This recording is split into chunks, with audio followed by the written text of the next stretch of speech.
Welcome to Can I Park Here? Brought to you by findafashiontruck.com. Nashay and Estrell's mission is to inspire future and existing small business owners. They don't claim to be experts. They're simply trying to figure this all out, just like you.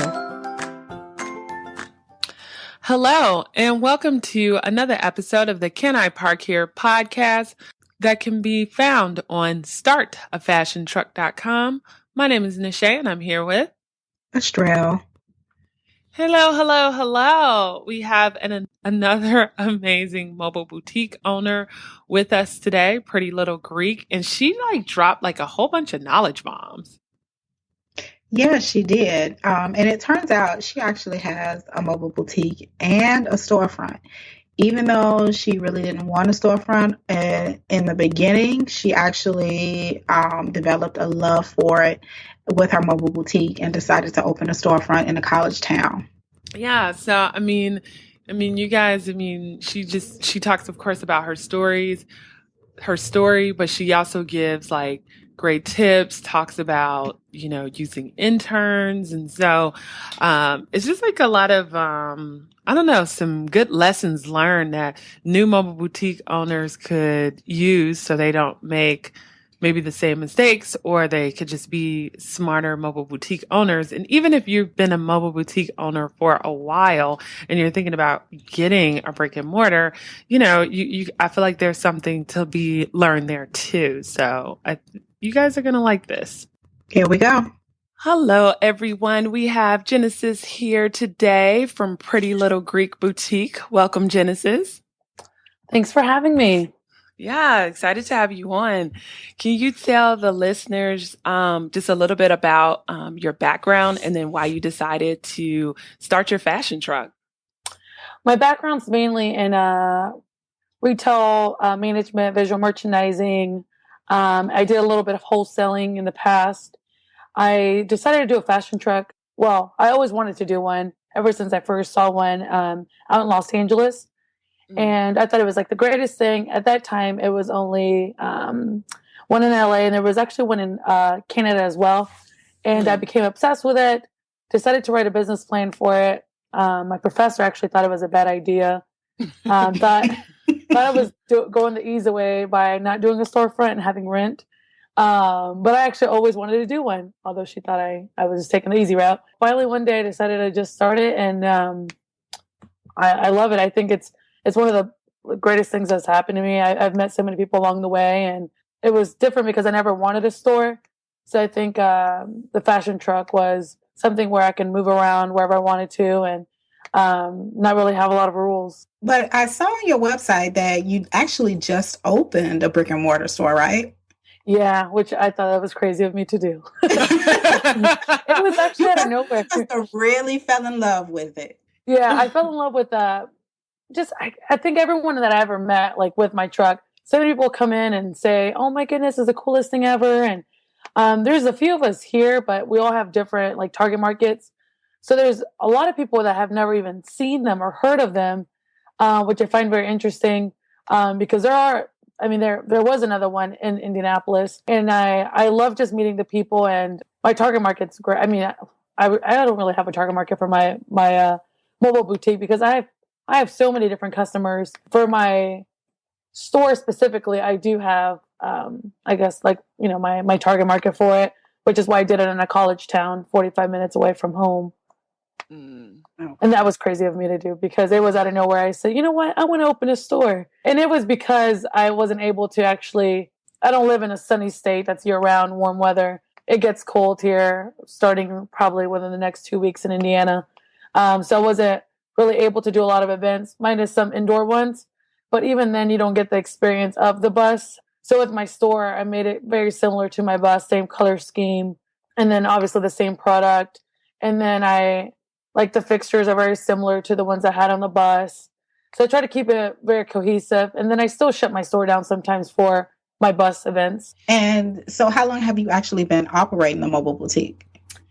It'll be 2 years in April.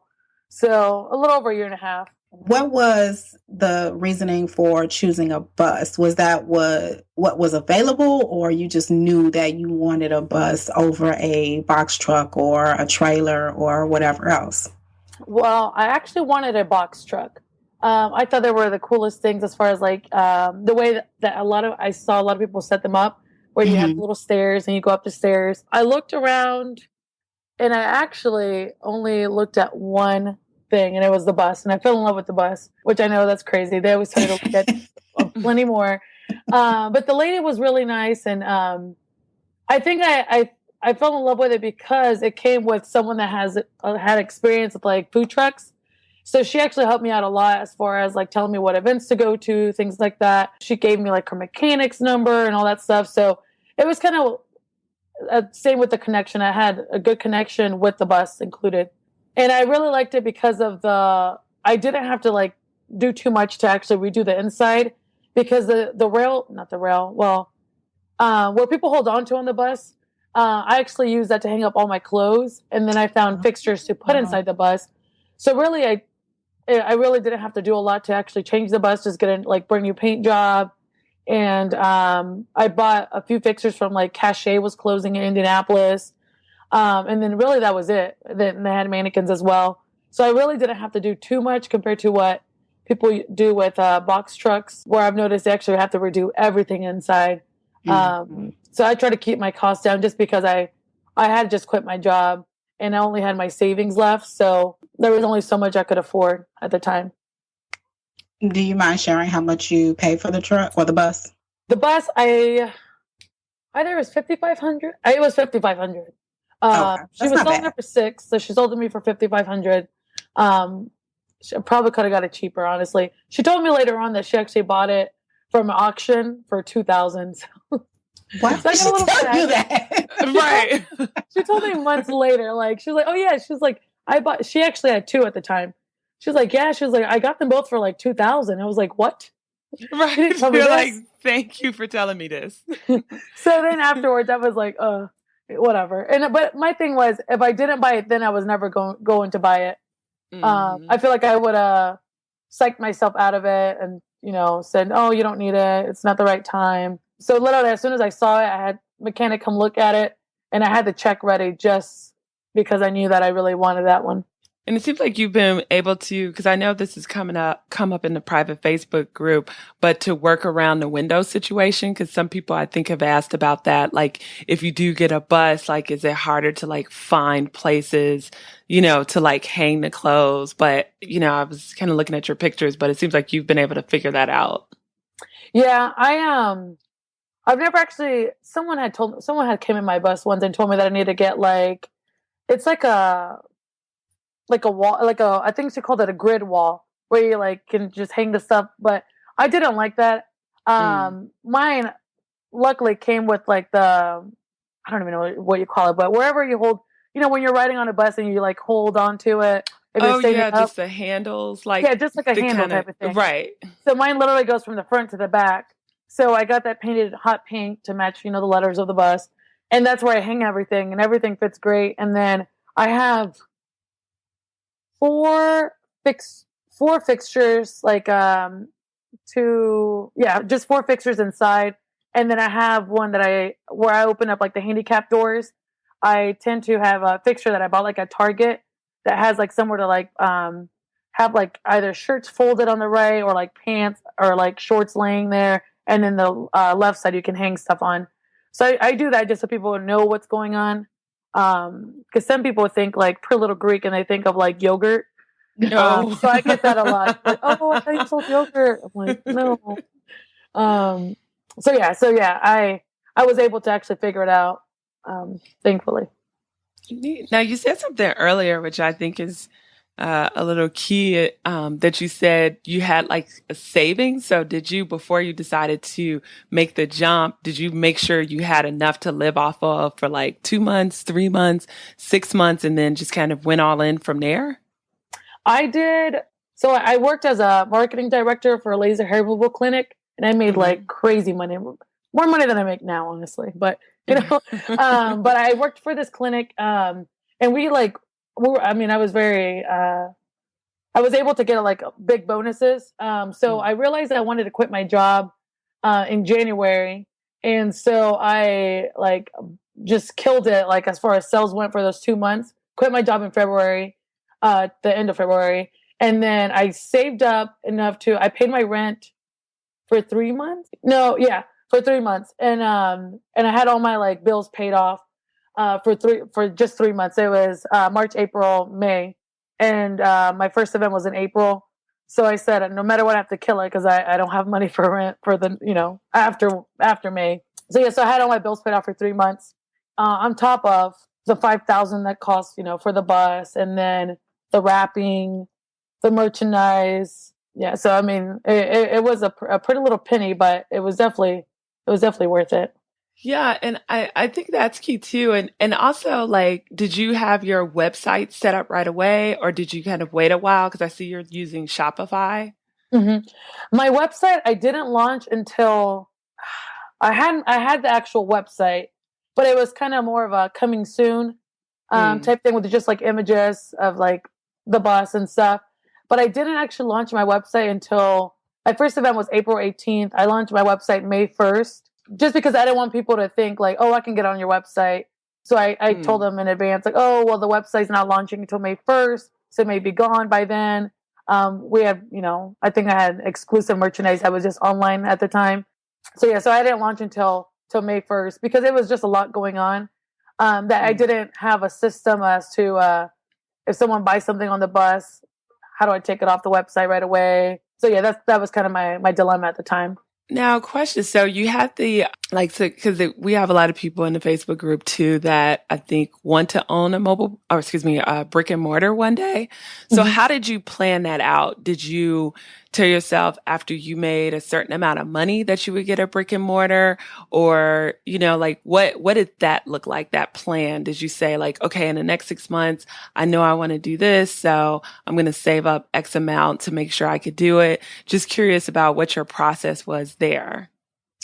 As far as my brick and mortar went, I didn't plan on ever having a brick and mortar. I was always so against them. It wasn't until July, I want to say, I wasn't able to do a lot of events at Indiana University because they had a lot of construction going on.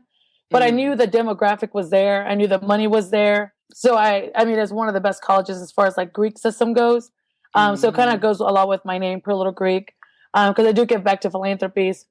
So I knew that I eventually wanted to do events there, but construction isn't over until next year. So it was just a hassle. Like getting my bus there would take longer, and who knows if the events would have worked out. The streets are so narrow. There's a lot of one ways. Can I park there? Things like that. So I randomly went with one of my friends to Bloomington, which is where Indiana University is. We walked around. My friend was playing Pokemon Go. We're like walking around, checking out places. And I wanted something on the main strip, which is called Kirkwood, which is like where like the big stores are, like Pattaya and other like cute little boutiques. But I couldn't find anything on the main strip.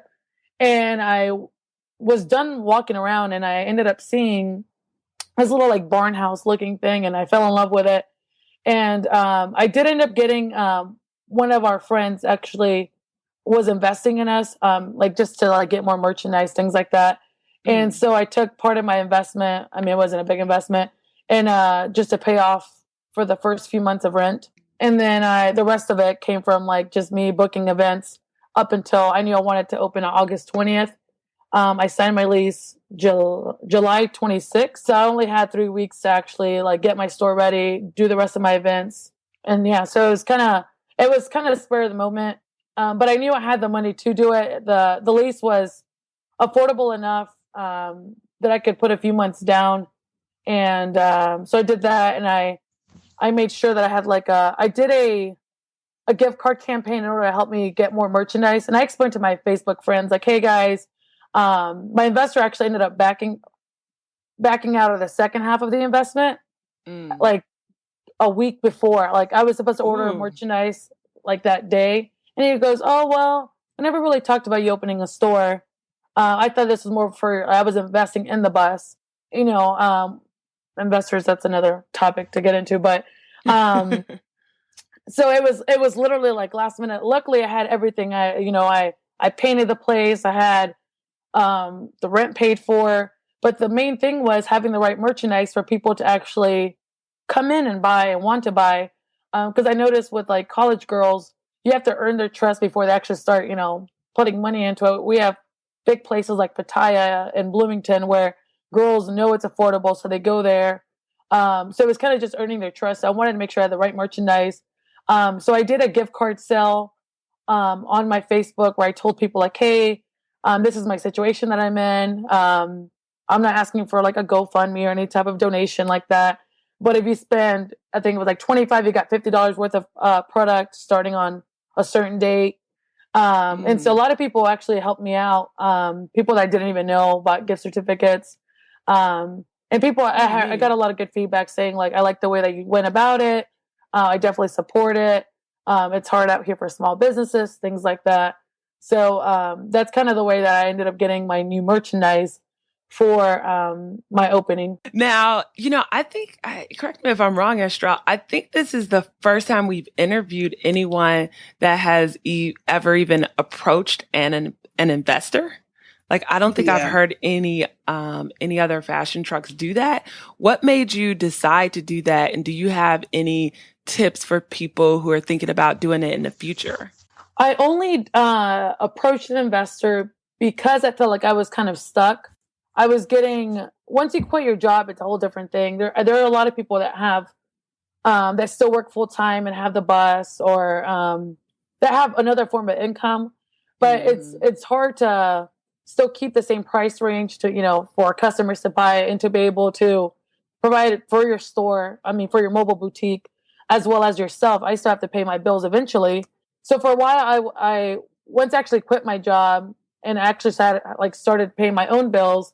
I started seeing that I did have profit, but I didn't have enough profit to actually make ends meet for a little bit. Well, I was making them meet, but I didn't have enough left over to actually start buying more merchandise because my profit scale was kind of off. But I did go up on pricing and things like that in order to make a difference. I approached an investor because I felt like I needed more merchandise for the bus. I like every bus, you have problems with it. Like I have to get a new battery, things like that. So I ended up having to get some work done on my bus. So that actually took a lot of my money away that I was going to use for my merchandise or for events, things like that. And so I approached someone that I knew about maybe investing in my business. We had things as far as how much profit he would get, when he would get the profit, things like that. I'll figure it out. However, I always try to tell people the way I did it the first time, I didn't want an investor or anything like that when I first launched because I wanted it to be on my own. I always say, don't have friends invest in you because things get messy. Yeah. You see a different side of people once money is involved. And then make sure that they know, they have to understand that with investors, my investor kind of didn't, this is his first investment ever. This is someone, the guy's a doctor. So he had the funds, so he was willing to invest. But you have to find someone that knows the difference between an investor and a shareholder, things like that, because if they don't know, they expect certain things from you. So yeah, you have to just make sure you find someone that actually knows that an investment doesn't mean that you're going to see profit. Most investors see a loss for a while. It takes time to actually see profit in your investment. So you just have to make sure you find someone that believes in the business and understands that they're not going to get money right away from it, unless your business is just booming out of nowhere. But it takes time to actually start seeing profit especially in a mobile boutique. No, I think that's great. I think that's important for people to know. You're not going to get this instant gratification and necessarily in the first year just be rolling in the dough. You're, probably possibly barely break even, and really you're just constantly putting back into the business. Mm-hmm. So you have to kind of be in it for the long haul. Yeah. So they definitely have to understand that. Now, we had Garish Gal on a couple of episodes. I believe it was episode 59. And I saw I think you had posted a picture of her in Instagram. So I was curious, do you guys ever get together and do events? We're kind of too far apart. I think she's maybe over an hour away from where I am. We have done like the food truck festival together. That's where I actually met her, was one of the food truck festivals. I stopped in and introduced myself. But that's basically, like, we like each other's posts and things like that. So I love what she's doing. I love her little bus. Well, she doesn't have a bus, but I like her little, what would you call it? Camper? Yeah, like camper, little trailer. Yeah, it's the trailer. It's so cute. I wish you guys could see it inside because it really is cute. I think she said her and her dad and grandpa helped her. Mm-hmm. It's really nice inside. Yeah. And it's kind of cool too, because like for the listeners out there, it's like really you can have a bus, you can have a camper, you can have a box truck. Like you just have to figure out kind of what style works for you, and then what you're looking, you just got to figure out like what works for you.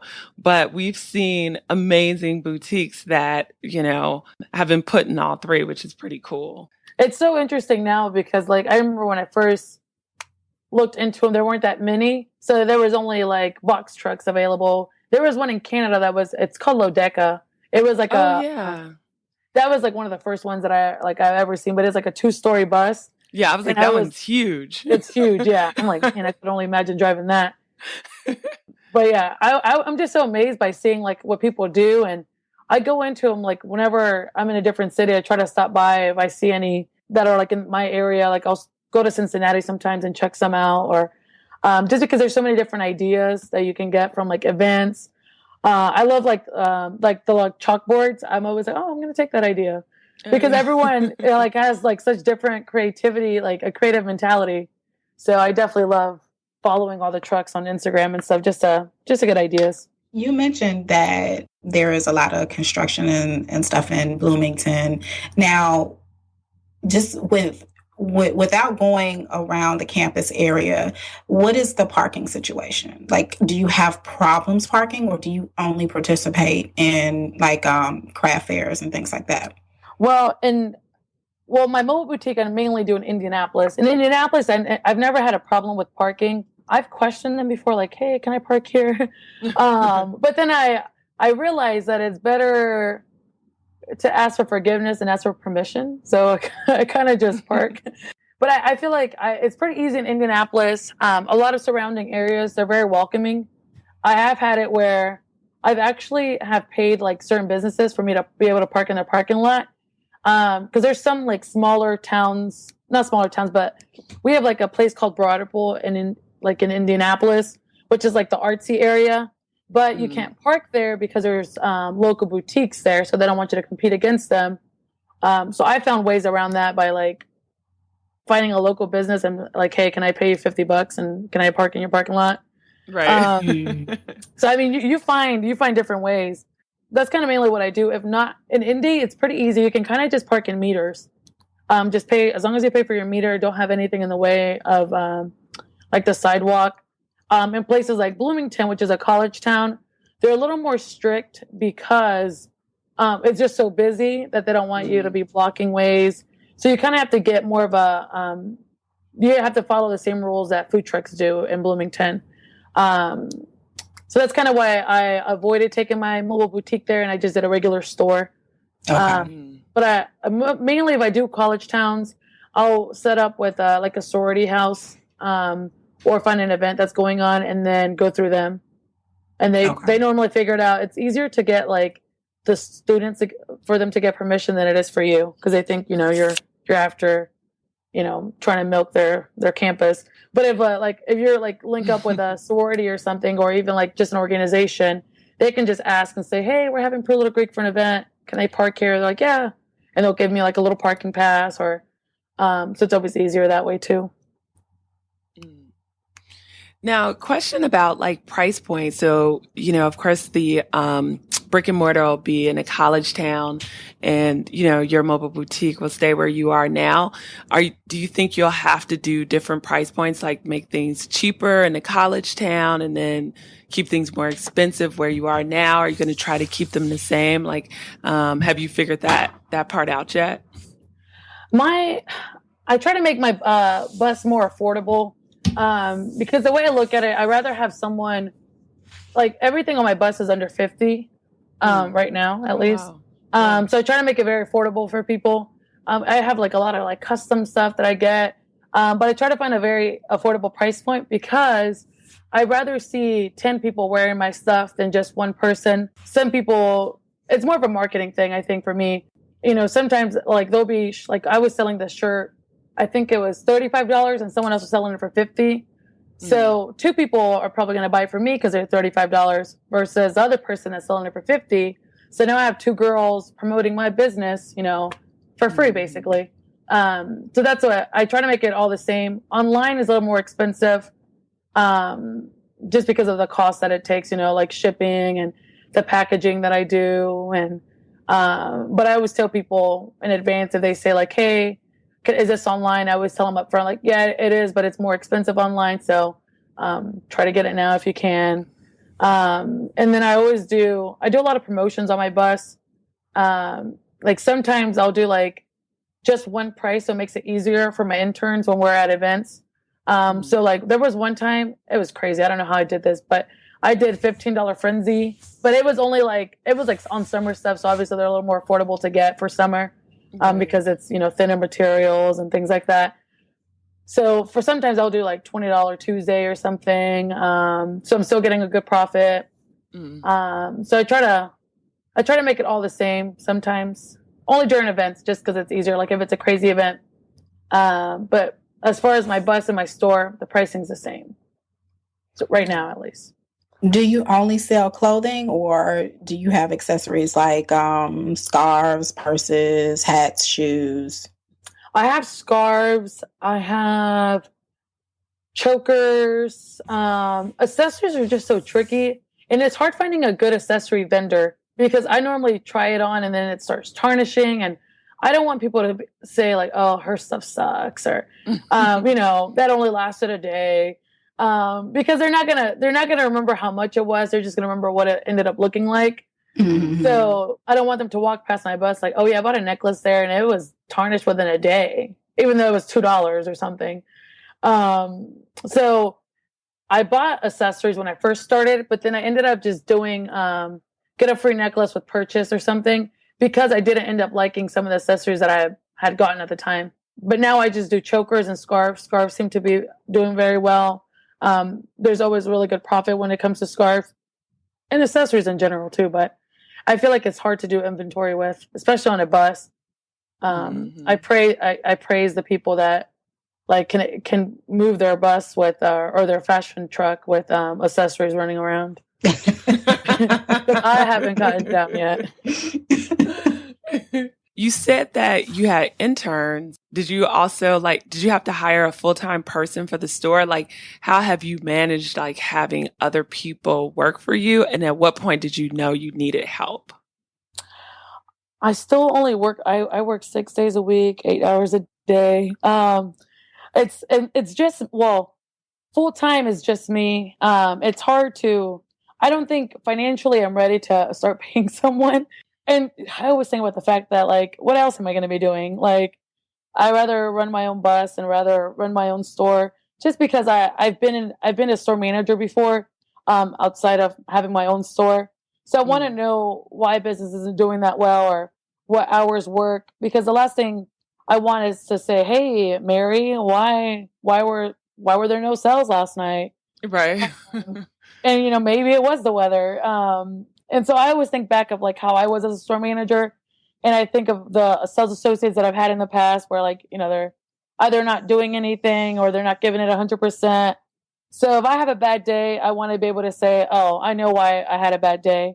I was too busy on the phone with a vendor when my customer came in, and you know, so I like to know what's going on in my store at all times. I do have interns. They mainly work with me. There's some that work from home, like they'll do like my social media sometimes or like my blog posts, but mainly for events, I have my interns. At my store, I have 3 interns. They come in once a week on different days. They mainly help with like pricing the merchandise, updating my website, my social media. Sometimes they'll like do like the emails, things like that. But mainly I do most of like the like cash handling. And they'll do like the bagging and stuff, talking to customers. Yeah. I feel like once I actually make it, then maybe I'll hire a part-time. But interns I feel like interns are, I mean, they're easy. They get college credit. You don't have to pay them. You just have to find the right ones. And I've had pretty good luck with them. Do you have like any advice for anybody out there that's thinking about starting a mobile boutique? Like some stuff you wish you would have known before you started? I wish I would have probably looked at more. There's a few things. I probably would have looked at more buses, although I do love mine. Just because I start seeing other ones. I'm like, man, I could have got one of those. So definitely look around, find a good like mechanic. Make sure you get good insurance as far as like, there's like RV insurance that you can use, because if your battery dies, it is hard to find people that have like jumpers for like diesel batteries. That's like one of the hardest things. Like I was stuck almost 2 hours away once, and luckily it was like a tow truck that had 2 batteries ended up having to jump me. And because there's just so much power. So find a good mobile mechanic in your area that's, that has worked with something similar. Definitely make good connections with like food truck people that are like in charge of events, just because eventually you'll find the right events for you. Definitely do research on, I know there's a lot of states where people haven't like had to deal with like the law, but there's a lot of places where they have. I've noticed there's like, I read about someone that had to close down their mobile business because they weren't allowed in their area, or they didn't have like laws set up. I can't think where I read her story at, but because the cops kept coming after, like, oh, you can't park here, you can't do this, and they didn't have like any laws set up. So definitely make sure you have all like, go talk to like the city. That's kind of what I did. I made sure I went and talked to the city, and luckily there was a mobile boutique before I set mine up. So she kind of had made the path for me. So bless her. Because I mean, and she's older as well. So she, I think she had a business prior. So she kind of knew like what questions to ask me. I was only 23 when I started. So I really didn't know a lot about what I was doing. I paid all these crazy expenses like to LegalZoom to do all my licensing when I could have did it at home myself. But I wanted to be safe. So I didn't know like what licenses I really needed, because sometimes if you reach out to people, they want you to do the work on your own, which I think is kind of messed up at times. Which obviously you should do the work on your own. But if someone like emails me and says, "Hey Jen, I'm looking to start a mobile business," like I'm willing to email you back. Like it takes 2 seconds. Like, hey, this is what I did. Make sure you check with your own state to make sure you're able to do it there. But some people won't even reply to you. Some people will send you a link to one of their classes. So definitely, I mean, there's people that are willing to help you. Join groups on like Facebook. Obviously, you guys have a great group, because there's people that are willing to answer your questions and be honest with you. And so that's kind of one of my main things, is just make sure you do your research in your area. Make sure there's enough events in your area as well. There's always a lot of things going on, but you'll learn what events are meant for you. I've done plenty of events where I've paid and have made nothing. So yeah, I think that's one of the main things, is just making sure there's enough events, making sure you're checking with your city to make sure that you're able to do it. Cause like I said, there's not a lot of fashion trucks out there.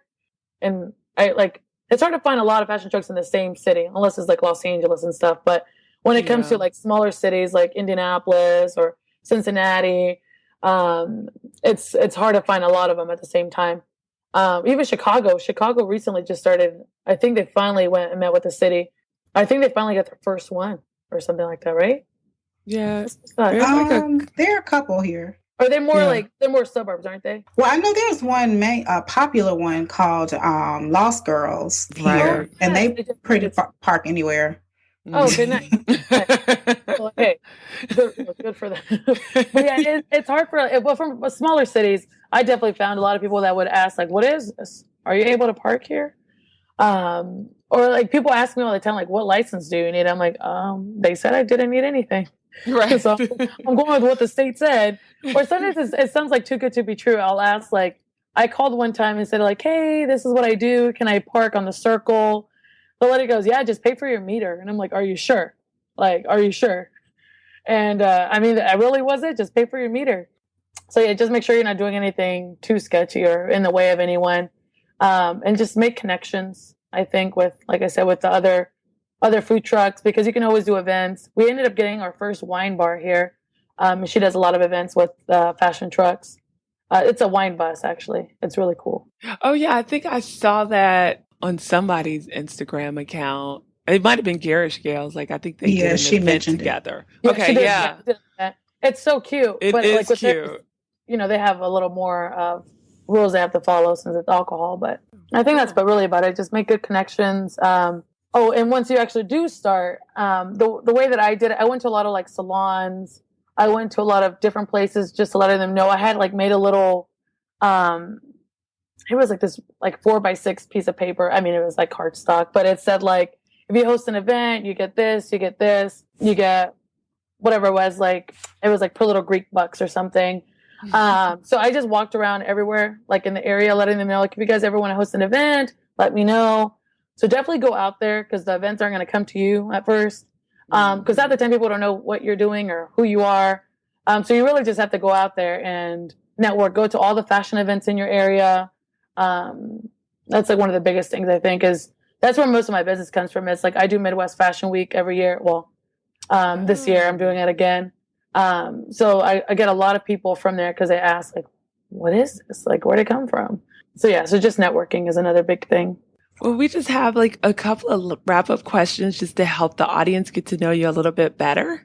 Mm-hmm. Do you have a favorite podcast, blog, book, or TV show? And if so, what is it? My favorite podcast, I love listening to you guys', but I really like, there's a lot on Spotify. So I listen to Girlboss on Spotify. Love them. Yes. It's one of my favorite ones because it's always like different, you know, very similar to you guys, where they interview different business owners or founders. And then I always do like their classes as well. They have like different classes that they send you. So I try to just attend those. Like, they try to have one at least like once a week, but whenever they do have it, I'm able to attend. I definitely do. Books. There's a few different books that I have picked up, like the 48 Laws of Power. I feel like that one's helped me a lot lately. Let's see. What else? I do a lot of business books. And then as far as like, I try to attend, since I use Campus now. I try to attend when there's ever like a speaker at their business school. It's always free. And it's mainly for students, but you can always come in and sit in. So I try to attend whenever they have speakers. Like they had Butler, actually, in my area had the author of like Rich Dad, Poor Dad not too long ago. So I actually went to that. So I just try to do as much as possible as far as like to just pick people's brains as far as like business goes. Because every business is different, but there's always unique advice that you can get from other people. Well, it's so interesting. I love the Girlboss podcast too. And I don't know if you've been listening to it from the beginning, but you know, one thing I miss is the banter between her and her girlfriend. I forgot her name, but I guess the other girl started another podcast, so she hasn't been on there. So, oh, no wonder. Yeah. So I'm like, I kind of missed the banter. It was kind of goofy and crazy, but now I feel like the podcast is missing something because I was so used to their crazy talk. But it's still a really good podcast. Because they would always go off track. Yeah, I'm like, where is this? What? Like, this is way too much information. They're always super funny. Yeah, that's one of my favorite ones, probably. Just because I feel like it's easy for like girls to like relate to. I used to listen to a lot of different other podcasts where it would just be more like geared towards men, or sometimes like older women that are doing something completely different than what I'm doing. So it's nice to actually have one that's more geared towards fashion, just because I feel like I can relate to it. And I'm always like nodding my head like, yes, I've done that. Or, right. Well, yeah. Now, if you could have any celebrity, entertainer, model, athlete, whoever visits your mobile boutique, who would it be? This is tough. Probably Kelly Catrone. I love Kelly Catrone. She's from, I don't know if you guys know, but from like People's Revolution. Yeah.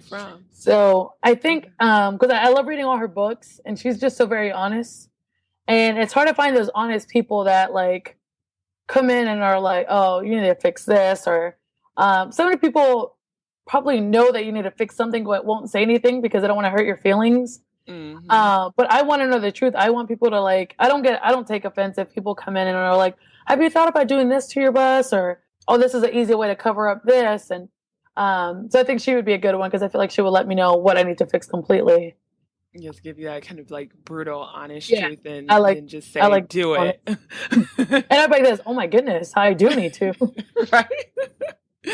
Cool. I'll have to look her up. She has a book that says, I think it's called "If You Want to Cry, Go Outside," Oh, or something like that. I read it not so long ago, but yeah, you'll definitely have to look into that. Cry, go outside. That sounds I like my think, kind of book. yeah, if you have to cry, go outside. Yeah, that's it. But We'll she has a include really it. cool story too, where like she moved to New York at like her parents didn't want her to move to New York, but she moved there at the age of like 18, never turned back, and like now she's like a big influence in the fashion industry in New York and LA. Yeah, I've never heard of her before. She was, I don't know if you ever watched like The City, or it was like with Lauren Conrad on MTV. No. She was their boss on there. But Okay. No, I'm gonna check her out. I'll check out that book too on Amazon. Maybe I could get it for the Kindle. yes. And then, when you're not running the store and the mobile boutique, what do you like to do in your free time to just wind down and just de-stress from work? Well, lately I feel like I don't really get to. I think lately I've just been crafting a lot. I started, I don't know if you guys saw it on my Instagram, but I started doing a lot of like custom t-shirts. So I feel like that's an easy way to just relax and like be creative. So lately that's what I do. Like, as soon as I'm done, I go to my friend's place. She has like this huge garage, and I just sit there and like bleach shirts and cut them up and just like relax, drink wine, whatever. So mainly that's really about it. I like to read a lot, but I feel like sometimes when you are in a business for so long, it's like you just want to get away from doing business stuff, but I always end up doing more. I'm getting my like second master's right now, so I've been doing that nonsense every day after work and throughout the day. But since I'm there all day, once I leave, I just try to relax and read a book or craft, or I play solitaire a lot on my phone at night. But that's really about it. And I love to like just be on social media, honestly, and just like find new like things or new things that I want to do, get ideas. Pinterest, I do a lot of Pinteresting. Yes. But yeah, that's mainly about it. Oh, nothing too crazy, obviously. And then, are you Android or iPhone? And what's your favorite app? I am iPhone. I've been iPhone everything. I've always been Apple everything. My favorite app, well, besides my Shopify, Right. probably Tumblr, because that's like I've had Tumblr for years. And that's another thing that I love to do is just sit there and like look at pictures and just like repost them. So that's like my favorite app to just like wind down to, and then like Snapchat like for my business, and Instagram for my business. But Instagram, I think lately, it has always been one of my favorite ones, just because of like what you're able to do with it, as far as like turning a post into a sale. I took a whole like course on that recently. And so it's like, it's interesting, like the different like techniques that you can do with it. So I definitely would have to say, besides Tumblr, probably Instagram, because it has improved my business since I started like using different techniques for it.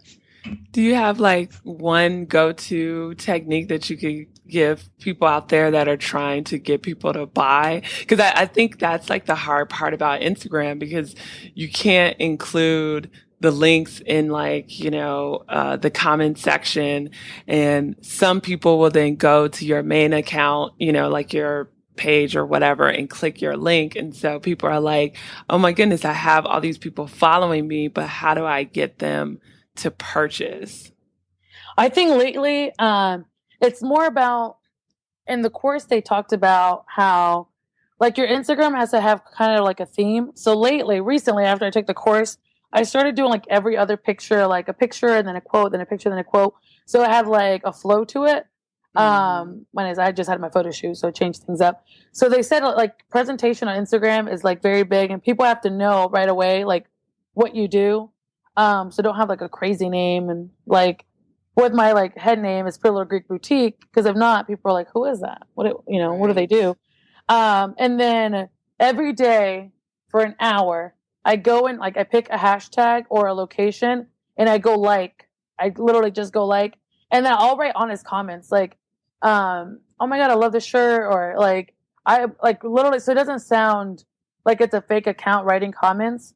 Like I literally will write honest comments like, oh my God, like I need a wine too or something. So every single day for an hour. And then I noticed that I started getting new followers. I started getting people that like today I delivered 2 shirts that I had made like on my way back to Indianapolis from random girls from Instagram that had like said like, hey, like how can I get this shirt? And I told them like, oh, I can, if you're in India, I can deliver it to you. If not, I can send you an invoice. And it's all the way how you present it. Like sometimes I found that if I lay things differently, I get more likes, and it could be the time, but certain things, like if it's on a model, I feel like it looks better. Like for a lot of things for my photo shoot, I get a ton more likes on because people can see it on. And people start commenting like, like, is this shirt available online? Like, how can I get this? And then I'll DM them like, hey, like if you're interested in this shirt, I only have one left. Like this is the size, whatever it is. So I try to be more personable and always comment back. There's a lot of a lot of companies that I always notice that they don't comment back to people. Like if they comment like, hey, oh my God, I love this. Like at least write back like, oh my God, thanks so much. It's available online.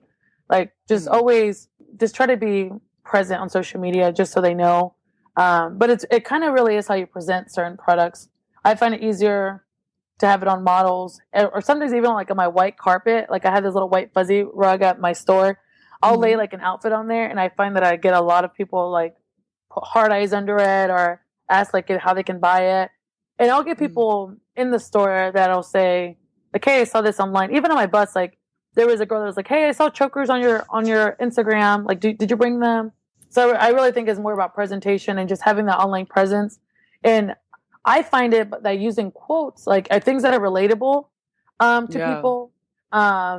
People that love kind of quotes. That kind of starts the like the interaction. Like people aren't gonna write underneath a picture of a shirt and like say like, oh my God, girl, like something like that. They'll start writing on it once you. I get more people that have interactions. Like the other day, this girl put like, oh my God, this Instagram gets me, and then tagged her friend. And then her friend followed me. And, so it's like, at least I'm getting those followers too. But I get random people that will message me about stuff all the time now. Just because, I feel like maybe they feel like they can relate to my Instagram. It's awesome. Thank you. Thank you for those tips. I think they were great. So definitely liking. I think liking is very important. Like, don't go pay. There's like apps where you can pay for them to like automatically like certain pictures. Yeah. I feel like sometimes people know, like I know when people comment awesome, like that it's paid for. Right. Exactly. Those little one word things. Exactly. I'm like, this is paid for. And then, your location too. You can try to find like popular locations in your area and always have a location on your pictures. Yeah. Like I always do Indiana University. Like I have a location at my store. I'm like, I don't care about my store for the moment. Like, I'm going to do Indiana University because everyone's using it and going to go check what everyone else in college is posting about. So sometimes I feel like that works a lot. And I choose locations like certain colleges that are in your area, and I go on a liking spree. And I feel like that helps me out a lot too. Oh, no, great advice. Yeah, because I'm like in the suburbs of DC, but I'll like tag DC because I know everybody is tagging DC. So yeah, definitely. A good little trick for people. Or especially like on suburbs, like a lot of people I've noticed in small towns, like I did an event like in this place called Frankfort, Indiana. There were like 80 posts for that location. Wow. But if I chose Purdue University, which was 15 minutes away, there's a ton of people there. Right. So a lot of people came to that event because they saw, they probably saw it on that location. What would you attempt to do if you knew you could not fail? Probably open a store in Los Angeles on one of the main strips. I'm from Los Angeles. I think I would probably be a little riskier and try to target a bigger city next. if I knew that I wasn't going to fail. It's a lot of competition. Obviously, you have people like stores like Forever 21 that have similar styles that can make a billion of them and sell them at $14 compared to us, where we still have to make a profit. So I definitely would try to like have an actual storefront somewhere in Los Angeles. Even like I wish I could take my bus out to LA, but there's just so many That's a buses long there. drive. Yeah. Yeah. Look, and I'm from there. I'm like, there's so much competition where I feel like it's easier for me to do it here than it would be there. But I would love to be at all their events. They have so many events that are like community fashion truck events. And then can you just tell the listeners where to find you? Well, you can find me at prettylittlegreek.com, our Instagram, Facebook, Pretty Little Greek Boutique. Yeah, that's about it. And I'm located in Bloomington too, if anyone's ever in the area. I have a storefront there. And then my mobile boutique from March through October in Indianapolis. Well, thank you. We really appreciate you coming on to the show. Yes, thank you so much, ladies. I really appreciate it. And what you're doing is amazing. Yeah.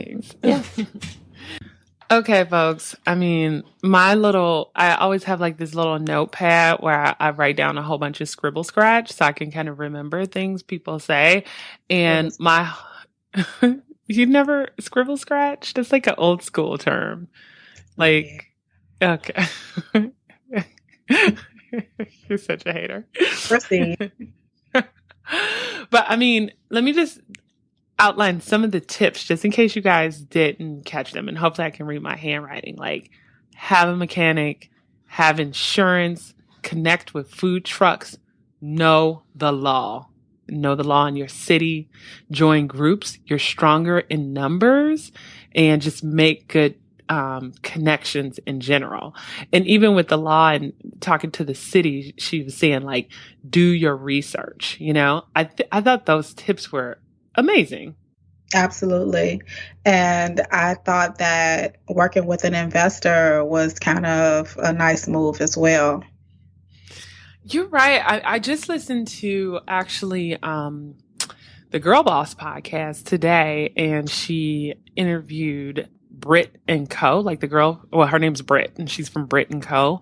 For those of you out there that are crafters, it's an amazing site for people who want to do handmade stuff. Like, even if you're not a designer, but you like making stuff, it's an amazing site.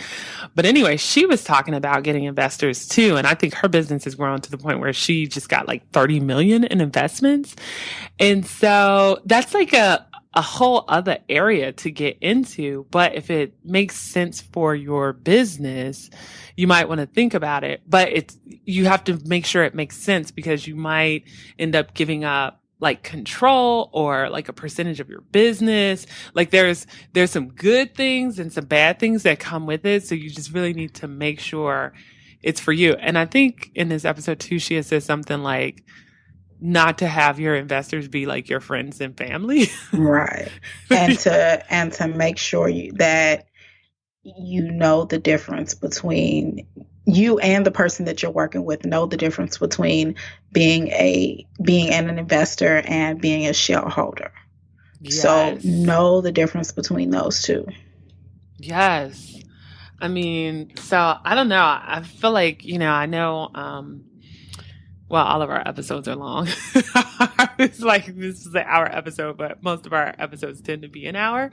But I think like each section of this episode was packed with like a lot of tips. If it's just being a mobile boutique owner, if it's being a brick and mortar owner, if it's getting investors, if it's working with interns. It's like one of those episodes that you might want to listen to again if this is, an avenue you're trying to go down.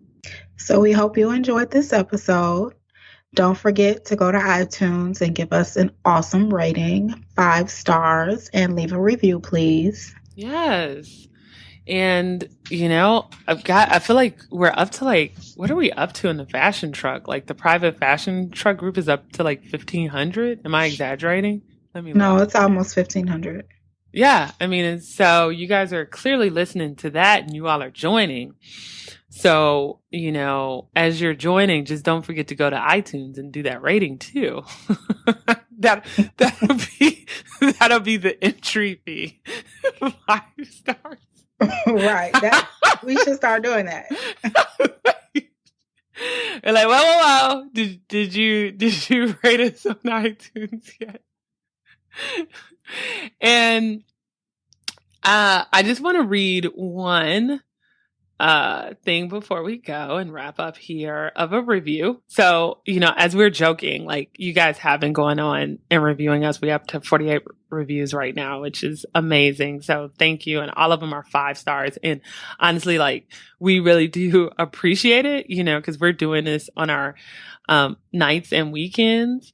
And so we do. And someone just actually rated us on the 31st of October.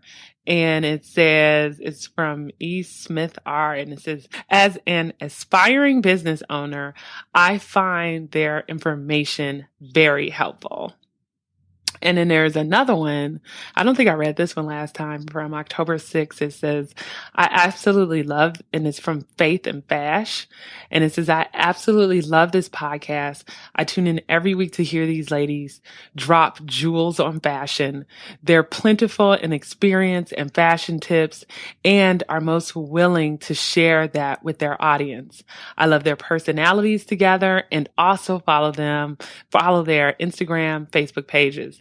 They have a big following, and I believe they will continue to advance on their platform of helping small and large fashion businesses, women, and the podcasting world. Take note, these ladies are special. Watch out, world. Aww. That was pretty sweet. It was. So thank you, Faith and Fashion, and thank you, E. Smith R.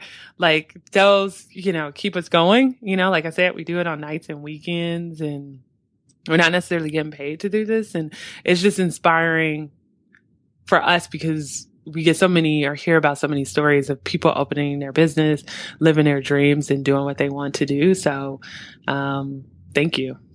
Thank you for listening. Definitely. We appreciate it. That's all I've got. Follow us everywhere. You know where to find us. StartedFashionTruck.com to find any links you hear on this episode or past episodes. Holla. Thanks for parking here.